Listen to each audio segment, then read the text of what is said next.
पास में बहुत सिंपल है। रेंज मतलब क्या है, इसकी वैल्यूज, इसकी क्या वैल्यूज आएगी, उसका पूरा का पूरा जो सेट है, राइट।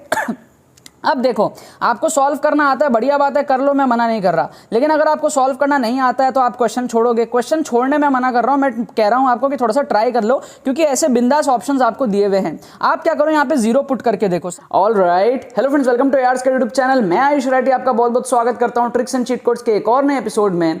और इस एपिसोड में भी मैं आपके लिए 2017 के क्वेश्चंस लिया हूँ, जो हम लोग कंटिन्यू कर रहे थे अपने पिछले 2 एपिसोड से। आप लोगों को बहुत ज्यादा मजा आएगा इन दोनों ट्रिक्स को देख करके, तो जल्दी से इस वीडियो को लाइक करके चैनल को सब्सक्राइब करके AR स्क्वाड का हिस्सा बन जाओ। उम्मीद करते हैं कि आपको ये वीडियो पसंद आएगी।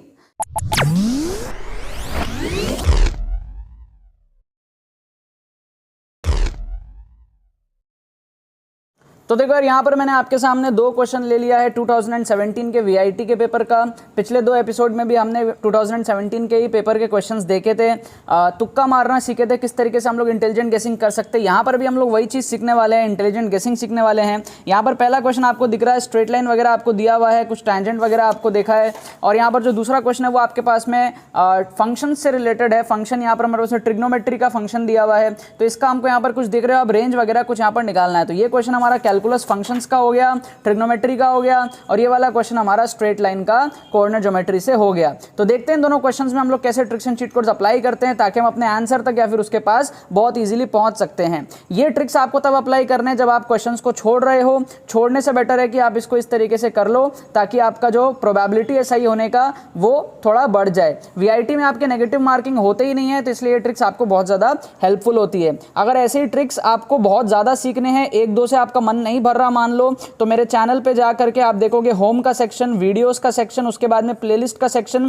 प्लेलिस्ट के सेक्शन में जाओगे, दुनिया भर के आपको प्लेलिस्ट मिल जाएंगे। वहां पर ट्रिक्स एंड चीट कोड्स नाम की प्लेलिस्ट है, उसमें ये सारे के सारे वीडियोस जो मैं आज तक बनाया हूं, 130 से ज्यादा वीडियोस मैं बना चुका हूं, वो सारे आपको लाइन से मिल जाएंगे। वहां से आप और ज्यादा सीख सकते हो। तो चलो यार स्टार्ट करते हैं इन दोनों क्वेश्चंस का। पहला क्वेश्चन आपको दिया, straight line parallel to the line 2x - y + 5 equal to 0 is also tangent to the curve this, then the point of contact is। मतलब आपको क्या बोल रहा है, आपको बोल रहा है कि यार हमारे पास में एक स्ट्रेट लाइन है, ये मान लो एक स्ट्रेट लाइन है 2x - 5 2x - y + 5 = 0। फिर हमारे पास में क्या है, एक लाइन है जो इसके पैरेलल है, एक लाइन मान लो जो इसके पैरेलल है, और हमको बोल रहा है जो लाइन पैरेलल है वो टैंजेंट है इस कर्व के। तो ये मान लो कोई कर्व है मान लो, और ये इसके टैंजेंट है। तो ये जो पॉइंट ऑफ कॉन्टैक्ट है P, ये वाला पॉइंट ऑफ कॉन्टैक्ट हम लोगों को निकालने के लिए बोल रहा है। तो सिंपल सा फंडा है यार, मैंने कई सारे वीडियोस में आप लोगों को बता रखा है कि यार ये जो पॉइंट ऑफ कॉन्टैक्ट होगा वो इक्वेशन को सेटिस्फाई करेगा। तो एक एक ऑप्शन को पुट करो इस इक्वेशन में, देखो कौन कौन सा सेटिस्फाई कर रहा है, कौन कौन सा सेटिस्फाई नहीं कर रहा है। तो अगर मैं 2,1 को इसमें बैठाता हूं तो y के जगह 1 आएगा, y का स्क्वायर 1 हो जाएगा, और 2 को बैठाऊंगा तो 4 2 8 + 5 हो जाएगा। तो ये इक्वेशन 1 = 13 सेटिस्फाई नहीं कर रहा है, तो मैं इसको क्या करूंगा, एलिमिनेट कर दूंगा। फिर मैं -1,1 बैठाऊंगा तो 1 का स्क्वायर यहाँ पे 1 आएगा, और -1 बैठाऊंगा तो -4 + 5 ये सेटिस्फाई हो रहा है। मतलब इसको हमको अभी होल्ड पे रखना है। उसके बाद में 1,3 पुट करूंगा तो 3 का स्क्वायर 9 हो जाएगा, और यहाँ पर 1 × 4 4 + 5 ये 9 हो जाएगा। तो ये भी सेटिस्फाई हो रहा है, तो इसको भी मेरे को अभी होल्ड पे रखना है। फिर मैं 3,4 को पुट करूंगा तो 4 का स्क्वायर 16 हो जाएगा, 3 4 3 12 + 5 17 आ जाएगा। ये सेटिस्फाई नहीं हो रहा, तो इसको भी मैं एलिमिनेट कर दिया। ये दोनों सेटिस्फाई नहीं हुआ और बीच के दोनों सेटिस्फाई हो गए। अब आगे क्या करना है, 2 ऑप्शन एलिमिनेट हो गया, या तो आप तुक्के मार दो, ब्लाइंड गेस कर दो अब इसके बाद, क्योंकि यार प्रोबेबिलिटी आपकी ऑलरेडी काफी बढ़ चुकी है। अब या तो अगर आपको एकदम आंसर तक एग्जैक्ट पहुंचना है तो हम लोग क्या करेंगे, अपना डायग्राम अप्रोच को फॉलो करेंगे। तो ये जो हमारा इक्वेशन है y² = 4x + 5, अगर आप इसको ध्यान से समझो तो ये एक पैराबोला है। पैराबोला किस टाइप का है, y² = 4 × x - 5/4, कुछ इस टाइप का आपके पास में, सॉरी x + 5/4, कुछ इस टाइप का आपका पैराबोला है। इतना अगर आप नहीं भी समझ सकते हो तो आप क्या कर सकते हो, x की वैल्यू पुट कर लो, कुछ x की वैल्यू 1 पुट कर लो तो y ± 3 आ जाएगा। यस और नो? आप इस तरीके से क्या करो, इसको ड्राइंग बना लो, इसका आप पूरा का पूरा ड्राइंग बना लो। अगर यहाँ पर आप x को 1 डालते हो तो y² = 9 आ जाएगा, तो y की वैल्यू ± 3 आ जाएगी। तो मैं क्या करूंगा, 1 2 3 4 5 इस तरीके से, 1 2 इस तरीके से, 1 2 3 इस तरीके से, 1 2 3 4 5 4 5 इस तरीके से मैं ड्रॉ करूंगा। तो अगर x की वैल्यू 1 डालता हूं तो y की वैल्यू ± 3 आएगी, तो x की वैल्यू 1 डालने पे y की वैल्यू ±3 आएगी। अच्छा, अब अगर मैं x की वैल्यू डालता हूं सपोज -5/4, तो ये y की वैल्यू 0 हो जाएगी ना। देखो Y square equal to X की जगह अगर मैं डालता हूँ -5/4 तो 4 कट के -5 + 5 0 हो जाएगा, तो y 0 हो जाएगा। इसका मतलब x इक्वल टू -5/4 पे y की वैल्यू 0 हो रही है। अब -5/4 मतलब कितना होता है, -1.2 है ना। 5/4 कितना होता है, 1.2 ही तो होता है ना। 5/4 कितना होगा, 4 1 जा 4, ये हो जाएगा, ये आपका आ जाएगा 1.2 समथिंग है ना, 1.2 समथिंग। तो -1.2 समथिंग कुछ यहाँ पर आएगा, कुछ यहाँ पर आएगा है ना, -1 मतलब 1 और 2 के बीच में, बेसिकली 1 और 2 के बीच में। तो यहाँ पर आएगा कुछ, ये 1 है हमारा, -1 ये -2 है, तो -1 पॉइंट समथिंग। तो ये हमारा इस तरीके से जो है ये पैराबोला इस तरीके से हमारा बन जाएगा। ये रफ पैराबोला हम लोग बना रहे हैं। देखो इतनी माथापुड़ी आपको तभी करनी है जब आपको एग्जैक्ट ऑप्शन तक जाने की इच्छा है तो। अब देखो अब ये जो इक्वेशन है ये क्या है, y = 2x + 5। ये इक्वेशन क्या है, y = 2x + 5, यही है ना। अगर मैं x की वैल्यू 0 रख दूं तो y 5 हो जाएगा। x की वैल्यू 0 रखते ही y क्या हो जाएगा, 1 2 3 4 5, y हो जाएगा 5 है ना। और अगर मैं x की वैल्यू रख दूं -1 रख दूं तो y की वैल्यू 3 हो जाएगी, यस और नो। अगर मैं x की वैल्यू रख दूं -1 तो y की वैल्यू 3 हो जाएगी। तो x की वैल्यू रखा -1 तो y की वैल्यू हो गई 3। क्या ये आपको समझ में आया, -1 पे ये 3 आया, यहाँ पर x की वैल्यू -1 रखा तो 5 - 2 आ गया 3। तो ये हमारे पास में 2 पॉइंट मैंने इस स्ट्रेट लाइन में देख लिए, 2 रैंडम पॉइंट। अब इसको कनेक्ट कर दो, इसको कनेक्ट कर दे रहा मैं।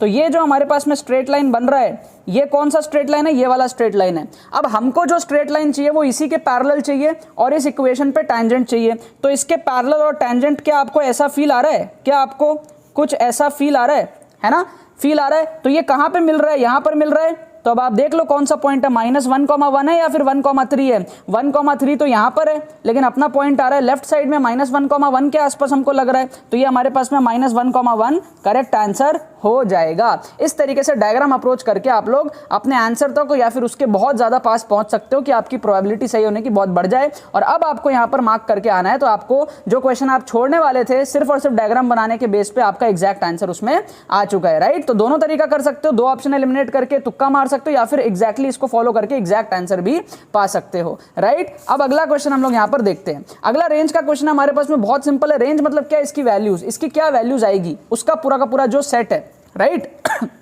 अब देखो आपको सॉल्व करना आता है, बढ़िया बात है, कर लो, मैं मना नहीं कर रहा। लेकिन अगर आपको सॉल्व करना नहीं आता है तो आप क्वेश्चन छोड़ोगे। क्वेश्चन छोड़ने में मना कर रहा हूं, मैं कह रहा हूं आपको कि थोड़ा सा ट्राई कर लो, क्योंकि ऐसे बिंदास ऑप्शंस आपको दिए हुए हैं। आप क्या करो, यहाँ पे 0 पुट करके देखो। सपोज x = 0, क्या x 0 हो सकता है ना यार, बाप की मर्जी है, कुछ भी डाल लो, x को 0 डाल लो। तो यहाँ पर हमारे पास में fx की वैल्यू कितनी हो जाएगी, 1/2 - cos 0, cos 3 × 0 is cos 0, cos 0 की वैल्यू 1 होती है। तो ये हो जाएगा हमारे पास में 1/2। क्या आ रहा है, ये 1/2 आ रहा है। यस और नो, यस और नो, गलत कह रहा हूं मैं, 1/1 आ रहा है ना। 2 - 1 तो 1 होता है, तो 1/1 आ जाएगा 1। तो ये वैल्यू आ रहा है 1, ठीक है। इसका मतलब 1 एक वैल्यू आ रही है। क्या आ रही है, 1 एक वैल्यू आ रही है। तो यहां पर हमको क्या दिया है, ओपन ब्रैकेट में 1 दिया है। तो ये तो हमारा एलिमिनेट हो गया, क्योंकि ये तो ओपन ब्रैकेट 1 है। हमको तो क्लोज्ड ब्रैकेट 1 चाहिए, क्योंकि 1 वैल्यू आ रही है। यस और नो, यस, राइट। अब x की वैल्यू आप कुछ और ले लो, क्या लोगे, यहां पर आप ले लो 60 ले लो, 60 ले लो, 60 या फिर 30 ले लो। 30 × 3 90 हो जाएगा। यस और नो,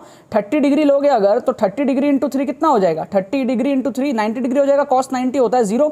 तो ये आपका x की वैल्यू अगर आप 30 डिग्री लोगे तो आपको fx की वैल्यू मिल जाएगी 1/2 - 0, क्योंकि cos 90 हो जाएगी फिर 0 हो जाएगा। तो ये आ जाएगा हमारे पास में 1/2। तो 1/2 एक वैल्यू हमारे पास में आ रहा है ना। तो क्लोज्ड ब्रैकेट आएगा, ओपन ब्रैकेट तो आएगा नहीं। तो ये वाला ऑप्शन तो हमने एकदम ठीक किया इसको एलिमिनेट करके, राइट। अब कुछ और लेके देख लो, 60 डिग्री लेके देख लो, है ना, 60 डिग्री ले लो।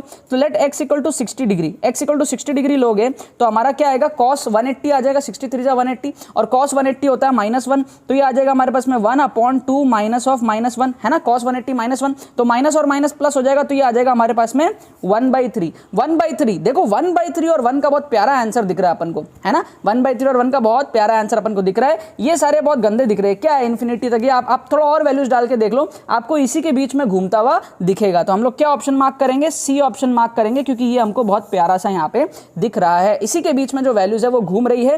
क्यों, क्योंकि देखो cos की जो वैल्यू होती है वो -1 और 1 के बीच में ही लाई करती है, राइट। तो अगर आप यहाँ पे -1 करोगे तो 1/3 आ जाएगा और 1 करोगे तो 1 आ जाएगा। कॉस की वैल्यू इतने में ही आपकी घूमती है। लेकिन अगर आपको आता होता तो आप कर ही लेते ना, फिर आपको ये इतना झंझट करने की ज़रूरत ही नहीं पड़ेगी। लेकिन अगर आपको नहीं आता है यार, आपका दिमाग नहीं चलता है इन सब चीज़ों में, तब मैं आपको बता रहा हूँ कि ऐसे वैल्यूज पुट कर करके ऑप्शंस में से देख लो कि कौन सा ऑप्शन आपका बन रहा है। तो यहाँ पे इजीली हमको सी ऑप्शन मिल रहा है। लेकिन अगर आप प्रॉपर्टी यूज़ करोगे डायरेक्टली तो एक बार में भी आपका आंसर आ जाता, राइट। तो यहाँ पर हमने क्या करा, ट्रिक लगाया, ऑप्शंस को एलिमिनेट करके हमने आंसर को देखा, और यहाँ पर हमने क्या करा, अपना डायग्राम अप्रोच किया, ऑप्शंस को भी एलिमिनेट किया, सब कुछ करके हमने एकदम करेक्ट आंसर यहाँ पर मार्क किया। तो जो क्वेश्चंस हम लोग छोड़ने वाले थे वहां पर हमने क्या करा, एक तरीके से बोनस मार्किंग उठा ली, क्योंकि हम क्वेश्चंस को छोड़ने वाले थे, 0 मिलता, 0 के बदले अब कुछ हमको मार्क्स मिलेगा। बाकी तो बस यही बात है। तो यार आई होप आपको पसंद है, आपने कुछ सीखा होगा, इन ट्रिक्स को समझा होगा। अब मैं एक्सपेक्ट करता हूं कि आप ये ट्रिक्स को अपने एक्चुअल एग्जाम में भी लगा पाओगे। अगर आपको ये वीडियो पसंद है तो लाइक करना मत भूलना और शेयर करना मत भूलना बाकी सारे फ्रेंड्स के साथ में जो भी वीआईटी का एग्जाम देने वाले हैं, ताकि वो भी इस प्लेटफॉर्म का मजा उठा सके। बाकी तो बहुत बहुत धन्यवाद इसको देखने के लिए, बने रहिए यार।